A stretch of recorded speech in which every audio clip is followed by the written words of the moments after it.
Lamont, it's the job of the Lords to scrutinise legislation and to make amendments where it sees fit. So what's it done wrong? Well, this bill had one purpose, to trigger Article 50.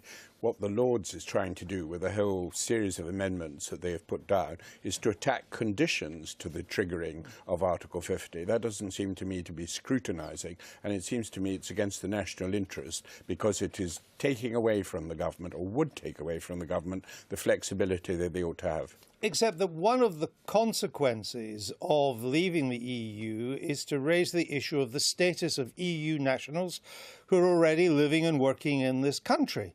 And the Lords thinks it's right, therefore, to make an amendment to reassure them that things will be fine, that nothing will change.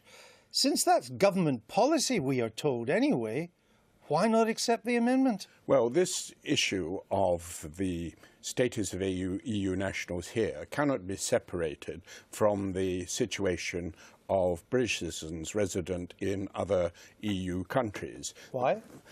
Because we need to get the interests of them safeguarded as well.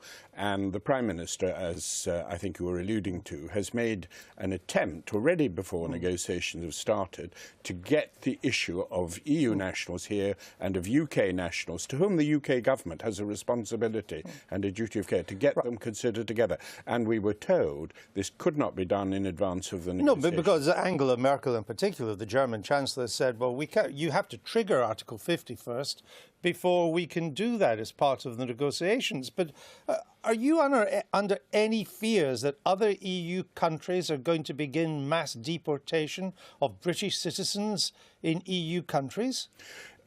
There are no question of mass deportations, and there are certainly none in this country, and it was ridiculous. No, but last night people were referring to the Ugandan Asians, referring to the Edict of Nantes, referring to what happened. Exactly, and I'm not going down that route because it seems to me that that's really not relevant here. So I ask again, why would we fear that in the end, particularly since we will have shown goodwill to those EU nationals that we have here, many of whom, most of whom are essential to our economy, that we wouldn't make that gesture and assume that the other EU countries are going to do the same? Well, I don't think you can assume that.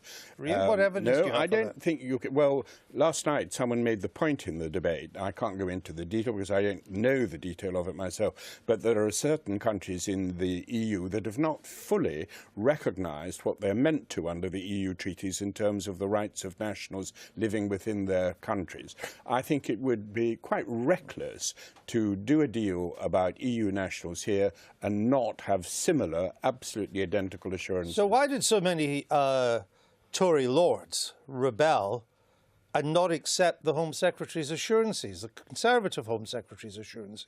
Well, I don't know how many Tories did vote. No doubt you've looked that up. I haven't. Enough myself. To make the majority rather larger for this amendment. Yes, there were quite a lot of crossbenchers who voted with the Conservatives. Your old colleagues in Cabinet as well.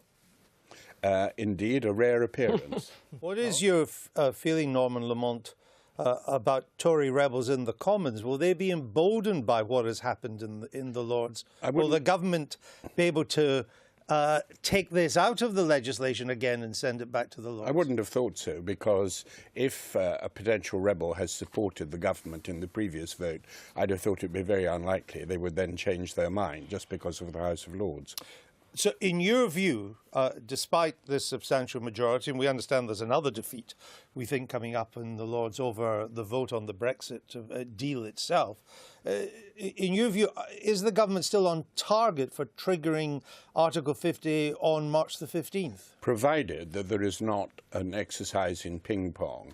And the amendment that is being put forward next week would, I think, be a more serious amendment to be carried and would have a more disruptive effect on the process. So I think both of them are wrong, but I think it would be taken very badly if they carried the motion and then that actually became part of a condition for the negotiation. But if you want, as the government does, Parliament to vote to begin the exit process from the EU, is it not perfectly reasonable for Parliament to insist, to enshrine in legislation, that when that deal, if and when that deal is done, you come back to Parliament for approval on the deal?